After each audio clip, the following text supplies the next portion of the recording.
এইটা হচ্ছে ছোলা, কাবলি চানা আর ঘুগনির মটর একত্রে ভিজিয়ে রেখেছিলাম 4 থেকে 5 ঘন্টা। আপনারা ওভারনাইটও ভিজিয়ে রাখতে পারেন। দেখুন অনেকটা ফুলে গেছে। তো এই দেখুন সর্ষের তেল বসিয়ে দিয়েছি। এবার 2টো শুকনো লঙ্কা। এটা একদম নিরামিষ রান্না, ঠিক আছে? এতে কোনো রকম পেঁয়াজ রসুনের আমি ব্যবহার করব না। আর জিরে ফোড়ন দেব।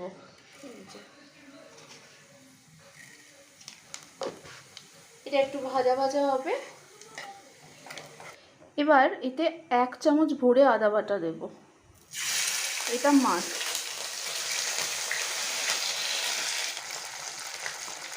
এবার এতে জিরে গুঁড়ো,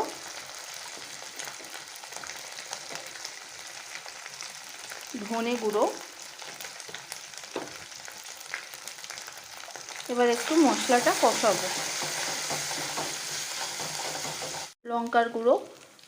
আচ্ছা, ঘুগনিটা অনেকটাই আছে, তাই সেই অনুপাতেই মশলা আমরা ইউজ করব, নাহলে টেস্ট আসবে না, ঠিক আছে? তাই আরেকটু আমি এতে মশলা অ্যাড করে দিচ্ছি, কেননা ঘুগনিটা অনেকটা অনুপাতেই আমি রান্না করছি। আপনারা সেই বুঝেই মশলা দেবেন। এবার এটা পুড়ে না যায়, একটু সস দিলাম, টমেটো সস। এতে আমি কোনো রকমের টমেটো ব্যবহার করছি না, আমি এইভাবেই ঘুগনি করি, নানানভাবেই করি। আজকে আলু দিয়ে ঘুগনি দিয়ে দিলাম। এবার এতে একটু জল দেবো, নাহলে মশলাটা পুড়ে যাবে। একটু জল দিলাম, নাহলে মশলাটা আমার পুড়ে যেত। এবার এটাকে কষাবো, খুব ভালো করে কষাতে হবে। দুটো ছোট আলু আমি এরকম ছোট ছোট করে কেটেছি। আজকে আমি ঘুগনিতে আলু দিচ্ছি, আলু ছাড়াও এটা বানানো যায়। আলুগুলো ছেড়ে দিলাম। এবার আলু আর মশলা একসাথে কষিয়ে নেব। বন্ধুরা, মশলা থেকে তেল ছেড়ে গেছে, ঠিক আছে? এবার আমি যে ঘুগনিটা ভিজিয়ে রেখেছিলাম তাতে মশলাটা ঢেলে সিটি বানিয়ে নেব, ঠিক আছে? প্রেশার কুকারে। এবার এটা আমি প্রেশার কুকারে শিফট করব। এরকম দেখুন তেল ছেড়ে গেছে, তার মানে মশলাটা আমার ভালো মতো রান্না হয়েছে। হচ্ছে চানা মশলা। যেহেতু নিরামিষ ঘুগনি, সম্পূর্ণভাবে চানা মশলাটা কিন্তু দারুণ টেস্ট আনবে। তো আপনারা অবশ্যই এটা দেবেন। বেশ 2-3 চামচ ভরে আমি দিয়ে দেবো, আমার আন্দাজ আছে তাই আমি এমনিই দিয়ে দেবো। তো এটার একটু যখন ফুট ধরবে তখন আমরা প্রেশার কুকারের ঢাকনা আটকে সিটি মারিয়ে নেব 4টে থেকে 5টা। তারপর দেখব যদি নরম হয়ে যায় তাহলে হয়ে যাবে।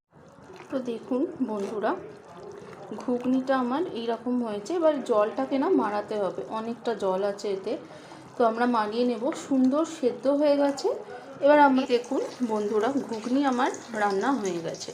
এত সুন্দর কালার এসছে, না এতে আমি চা পাতা ইউজ করেছি না অন্য কোনো, সম্পূর্ণ নিরামিষভাবে রান্না করা ঘুগনি, এত সুন্দর কালার এসছে। এবার আমার হয়ে গেছে, আমি বন্ধ করে দেবো। আপনারা চাইলে আরও শুকোতে পারেন, বাট আমি এইটাই বন্ধ করে দেবো। এই দেখুন, তো এই হচ্ছে আমাদের ঘুগনি, একদম রেডি। কি সুন্দর হয়েছে, সম্পূর্ণ নিরামিষভাবে। আশা করছি ভিডিওটা আপনাদের ভাল লাগবে। ভাল লাগলে লাইক, শেয়ার ও সাবস্ক্রাইব করে দেবেন। আর আমার চ্যানেলকে প্লিজ একটু সাপোর্ট করবেন। থ্যাংক ইউ বন্ধুরা।